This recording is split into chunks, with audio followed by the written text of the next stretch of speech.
انتهى ماتش الزمالك مع طلائع الجيش بفوز الزمالك على طلائع الجيش بهدفين مقابل هدف. هنا احب ااكد ان الزمالك لما جاب جولين، حتى لما طلائع الجيش جاب جول اصبحت النتيجه 2-1. لكن الغلطه اللي كان بيقع فيها الزمالك دايما انه كان بيجيب جول واحد، فاي فريق يجيب فيه جول اصبح الماتش 1-1 تعادل، وهنا الماتش بيتعقرب وبيبوظ على الزمالك. لكن لما الزمالك جاب جولين، حتى الفريق التاني لما يجيب جول انت برضو كسبان وماسك الماتش، تعرف تسيطر على الماتش، تعرف تجيب جون تالت ووضعك احسن. دي نقطة مهمة لازم الزمالك يشتغل عليها. لما تلعب لازم تجيب جول وتدعمه بجون تاني، تأمن نفسك. دي أول حاجة. تاني حاجة، لما الزمالك فاز النهاردة، الزمالك بقى ترتيبه الخامس.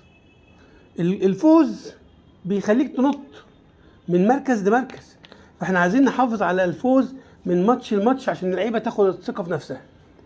كويس؟ تجربة اللعيبة الناشئين تجربة ممتازة، وظهر لاعب زي احمد مجدي في الدفاع. هو النهارده اخطا، لكن هو لاعب كويس وجيد وعامل شغل دفاعي محترم. لاعب زي ايشو بيلعب جناح يمين محترم، وماتش ورا التاني هتشوف لاعب عالمي.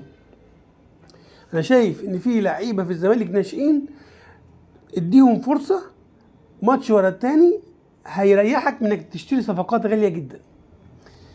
في برضه النهارده مهم قوي ان احنا نتكلم على عبد الله السعيد. عبد الله السعيد النهارده اثبت انه لعيب عالمي.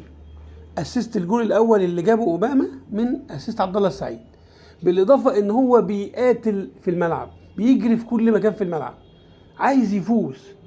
ثقافه عبد الله السعيد دي المفروض تتنقل لكل اللعيبه. مجهود عبد الله السعيد ده اللي عنده 39 سنه، المفروض كل اللعيبه بقى اللي عندها 20 و21 المفروض يجروا زي عبد الله السعيد. ما ينفعش لاعب عنده 39 سنه ويعمل المجهود ده كله، واللعيبه عندها 20 و21 عماله تتمشي في الملعب. من اللعيبه الكويسه النهارده برضو محمد عاطف، رغم انه بيلعب في مكان مش مكانه، الا ان هو لعب النهارده باك شمال، عمل اللي عليه وزياده. وعلى فكره محمد عاطف ده لو لعب في مكانه اللي هو الجناح يمين هتشوفه لاعب عالمي. ناصر ماهر دايما يعني نقطه قوه في الزمالك، ودايما بيعمل مجهود محترم ودايما باصص للفوز. عمر جابر النهارده عمل اللي عليه.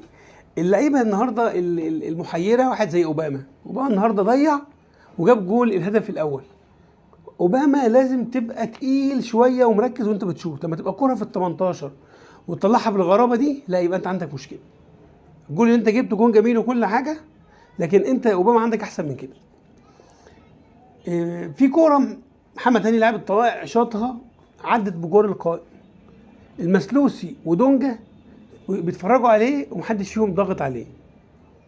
المسلوسي انا حاسس كده في سنه استهتار.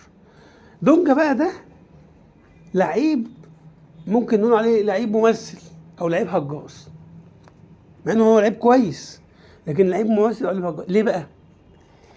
دونجا تلاقيه كرة مع لاعب ولا حاجه تلاقيه طاير واخد رجل اللاعب، ما انت ممكن تاخد طرد ولا انذار.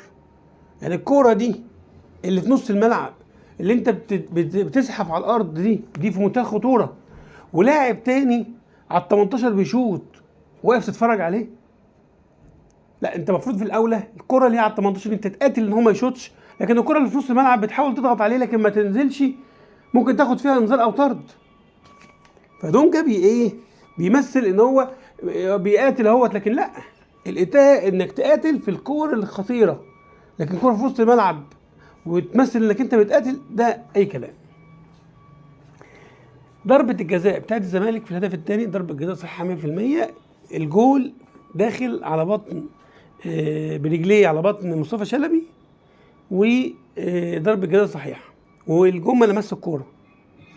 مصطفى شلبي لاعب كويس، بس في سنة كده بيحب يقع، مش عارف ليه، يعني شوية كده بيحب يقع في اي حتة، اي التحام تلاقيه واقع. لا، اجمد شوية.